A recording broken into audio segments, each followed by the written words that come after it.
হস্তমৈথুন থেকে বাঁচতে হলে আপনাকে তওবা করতে হবে। আপনি মুসলিম হলে মনে রাখবেন কবিরা গুনাহ। আর হস্তমৈথুন বাঁচার মতো আসলে ওরকম কোনো ঔষধ নাই। শুধু খারাপ ভিডিও দেখবেন না, খারাপ মানুষের সাথে চলবেন না, আল্লাহর ডাকবেন, নামাজ পড়বেন, তওবা করবেন, দেখবেন যে আপনি একসময় এখান থেকে মুক্তি পাবেন। আর হস্তমৈথুনের খারাপ দিক কি জানেন?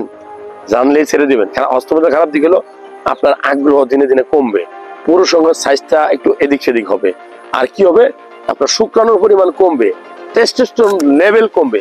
এই সবকিছু মিলাই যদি দেখেন যে আপনার এই খারাপ লক্ষণগুলা আপনার ভিতরে অবস্থান করতেছে, আপনি হস্তমৈথুন ছাড়তে পারতেছেন না, এক সময় মনে করবেন আপনার বউ যাবে, সংসারও ভাঙবে, নিজের মন মানসিকতা খারাপ হবে।